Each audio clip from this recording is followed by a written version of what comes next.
Welcome, kiddos, to another edition of the Halloween edition of Dish It Out. I am Magma Cleric. I am Tree. I am Susan, aka Shiny Coordinator.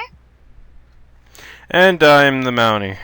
All right, so our topics, Halloween topics as usual. It's that time of the year again. We have best and worst creepy pastas. We have freakiest trick or treat moments, and we have favorite and worst Halloween costume. Weirdest.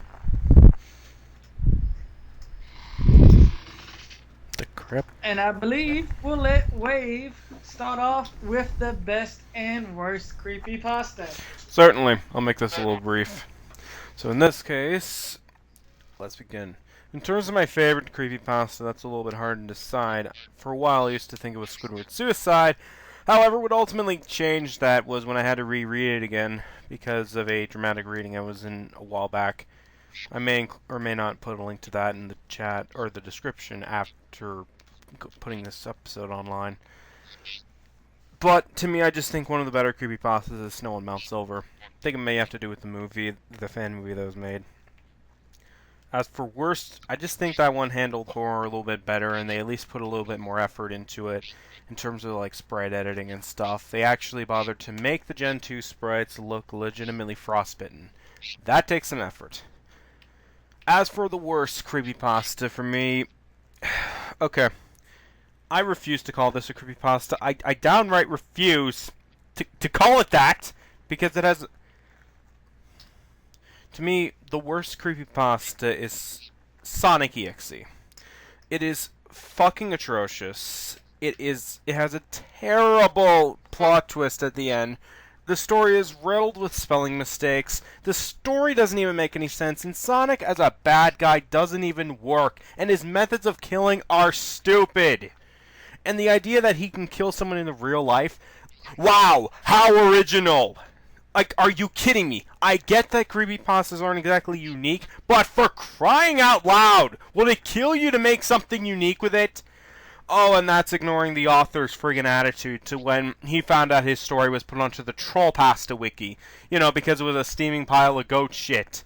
Oh, it gets worse. So many fan-made sequels to that, I'm not even gonna mention them. Apparently there is a legitimate sequel. It is just as crap. Oh god. And I do not count Jeff the Killer as a creepypasta because, spoiler alert folks, it exists as Halloween! Jesus Christ! It is not a creepypasta. It is a fanfic of goddamn Michael Myers Halloween. Because if you watched the Michael, whatever the crap its name is, I don't care anymore. I don't care who directed the remake at the moment. It is almost a freaking remake of it, except a lot of the elements are stupider in that. How the fuck does bleach turn your skin white? And your eyelashes, what? Anyway, that's about it. Alright, so tranquilizer guns going down. So while I go because, drink. The rage is over. But I have to say those are pretty good. I'm actually going to go in reverse.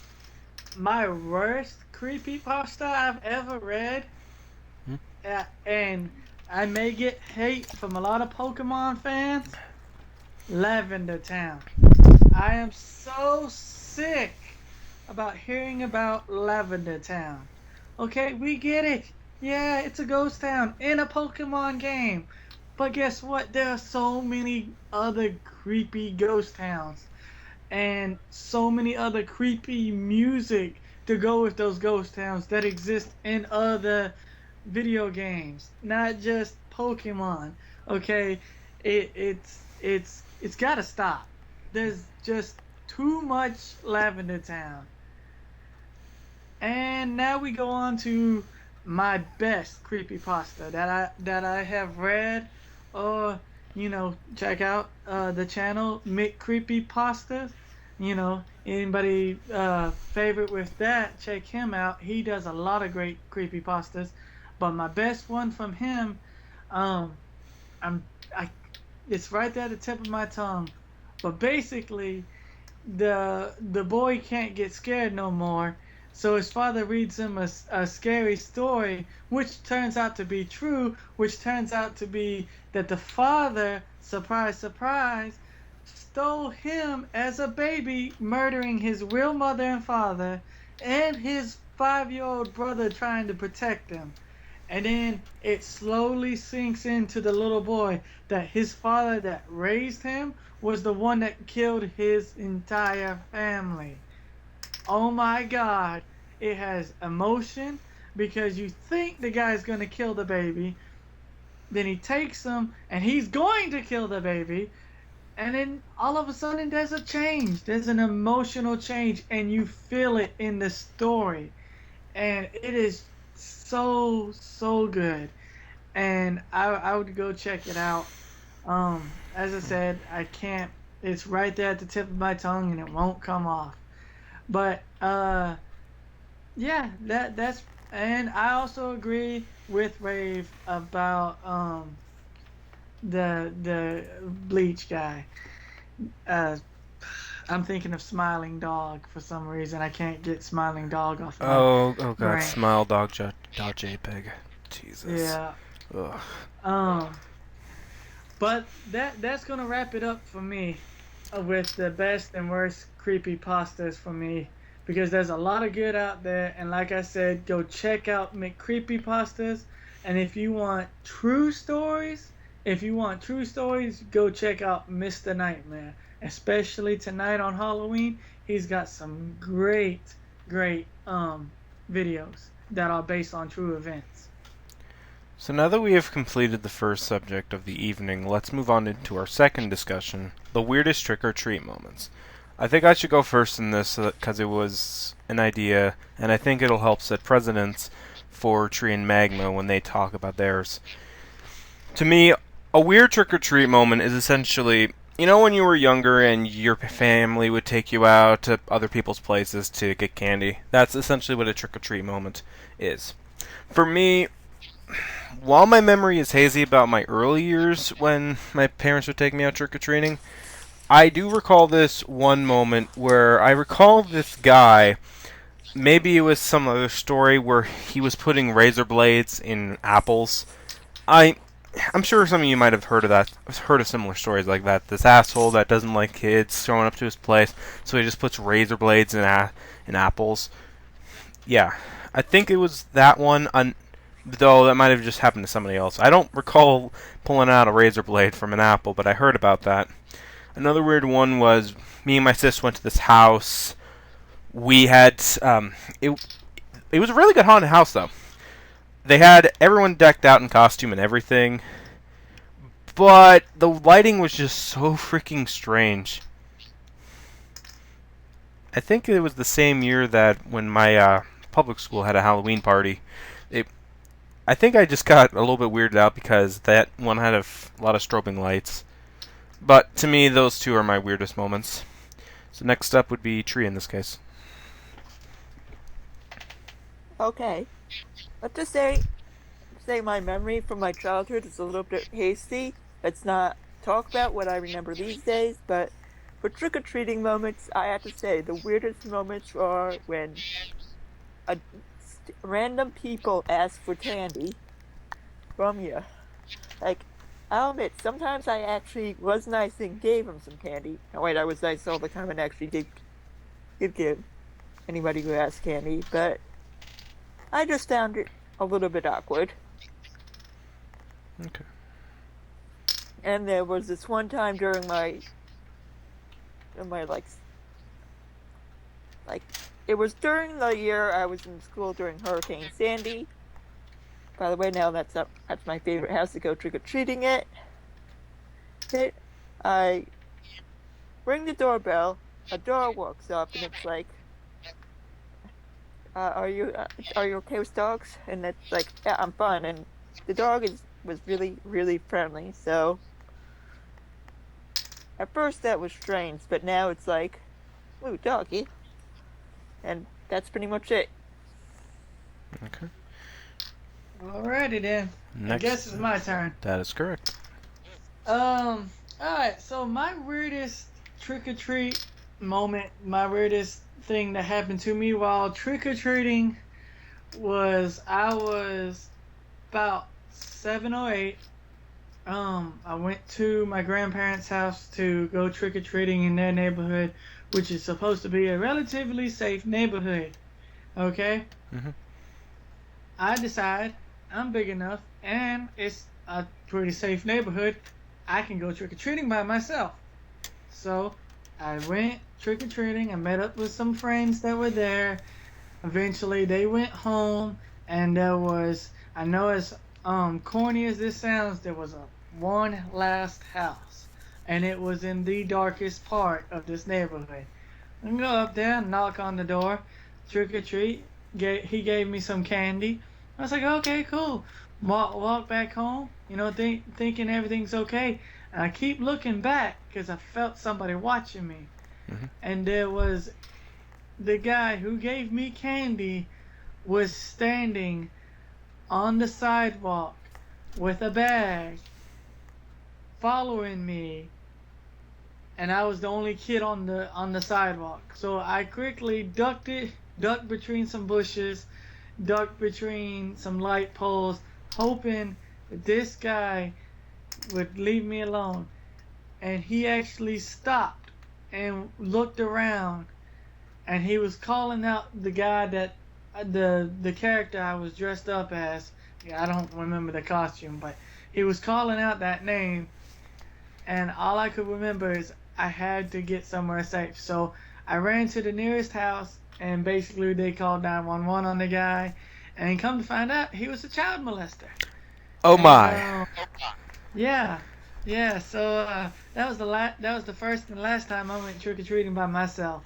So yeah, that's the weirdest moment I had. I was chased by a child molester. So with that Jesus. said, we can move on to the favorite and weirdest Halloween costume that we've ever worn in our entire life. Yes, and since Susan suggested this Wow. topic, let's let her go first while the rest of us mute our mics.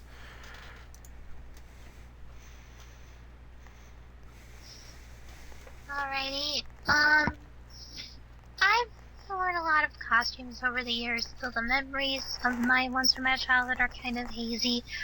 I think my favorite one I got to wear was, well, I guess for this, actually, my favorite is actually the one I wore this year, which happened to be Pikachu. I got to dress up as Pikachu for Comic-Con last year. I decided to do Pikachu this year, and I actually enjoyed it, and I actually got complimented on my Pikachu cosplay when I went to Bingo this past Monday. A lot of people said that I was cute in it, and I really like being complimented as cute. This year I decided to ditch like the shirt and the hoodie and the ears and tail and stuff, and decided to go with just my regular Pikachu hoodie. And I had my gigantic Pikachu plush with me. Sat out in the porch, just passing out candy. It was really fun, and I like being Pikachu. It makes me feel cute. As for weirdest, I don't really recall the weirdest. I do remember something from my childhood though. When I was probably like still little, maybe 5 or 6, I remember being dressed up as Mr. Potato Head. I am not kidding, that was actually a costume that I got to wear. I don't remember why I wore it, but I do remember my mom lifting me up to get a look at myself in the bathroom mirror, like out in the hallway. I remember that actually, which is really weird. I think it was Mr. Potato Head, I'm sure, but it had to be because that's all I can remember from that. I think that was the weirdest. Well, that and probably being this old Renaissance princess that I had no idea where she was from. I just really liked the outfit, and I got to have my little riding horse, like the horse head on a stick. You know, those ones that make the noises. Yeah, that was an interesting costume I got to wear. That's pretty much it. Okay. Next up on this list will be Magma. Alrighty, so my best and worst costume. Okay, um, since she brought it up, I only bring it up this once. To me, for right now, my best costume was the cosplay. When I went to Epicon, shout out to Epicon, as Kyle Rayner, the Blue Lantern of Hope. That was awesome. But as far as going out and trick or treating as a Halloween costume, it would have to be I was like 10, 11, maybe yeah, I was 10. They had this awesome Sub-Zero costume, and I got it, and it looked exactly like the video game Sub-Zero, and I rocked it. My parents put dry ice in the mask so it would look like it was coming out of my mask. Oh man, it was awesome. Worst, however, worst. I got if you kids can remember back then, gargoyles was really popular, and I mean really popular. Back when I was a boy. God. I had the costume of Goliath. The suit was awesome. It was this big, muscular. The rings could fold in and out. I looked freaking awesome. It had a tail and everything. Then it comes to the face. And it's like they drew a smiley face and some hair on top of it and spray painted it purple and called it Goliath. It didn't even have fangs. Okay? And what made it worse was it was made out of that flimsy like paper, real light paper, and I'm like, oh my god, are you serious?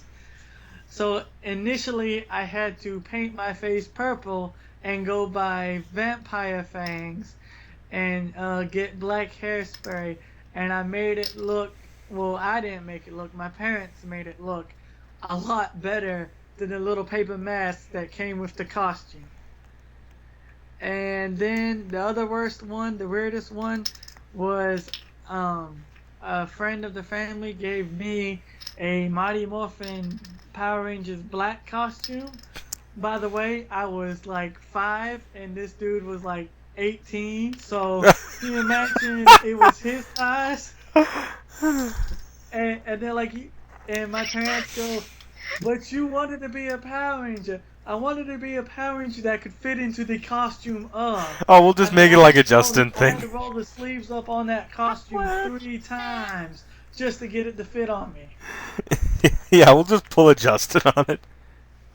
Yeah, so I didn't magically grow into my Power Ranger suit, so I was very disappointed by that. But that was my best and worst costumes for Halloween that I've ever had done on. So if you ever have kids, don't ever buy a great costume that has a horrible mask to it. You will regret it in the end. It's actually really hard to find licensed costumes nowadays, especially like local stores. Alright, next up on the list is Tree. Okay, my best costume, I gotta say, is my Derpy Hooves costume. I wear it for my Comic-Cons, and I wore it for trick-or-treating, even though that I didn't wear the full costume tonight because I was in the wash, but whatever. And that's pretty much it. Okay. Anything else, or? Well, I gotta say, my worst costume was probably that ghost costume from when I was a kid. Looking back on it, it was bland as hell, but then again, that I was just a kid, so whatever. Yeah. I will say, though, that... I will say, though, that the picture you took of yourself in the Derpy, it was cute. Thank you. No problem. Alright, my turn. Okay, for me, favorite Halloween costume... Well, originally last year I wanted to go as the governor from Walking Dead, because I started watching that show. Unfortunately, the eye patch was a piece of crap, so I had to do something else. For Funnily enough, that year I just basically found Gajeel, or not Gajeel. So actually, I wanted to do Gajeel's little makeup thing, but I just put a mark of Jalal on my face, or Siegfried, whatever his character is from fuck, what was his name? Hero series, Hiro Mashima's Rave Master or something. No, sorry, a favorite costume, right. I guess the closest one I got was Rick Grimes.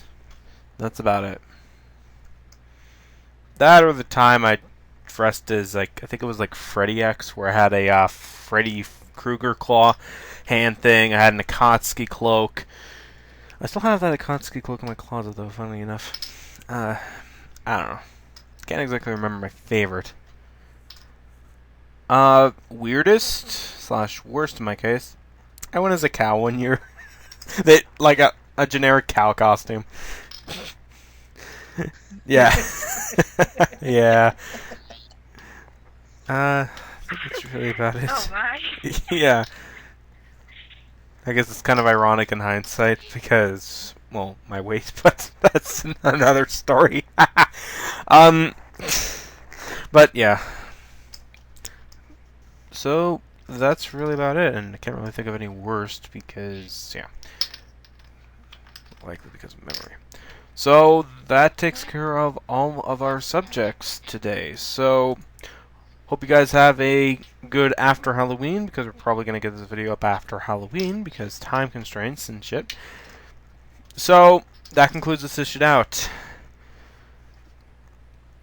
Enjoy, kiddies.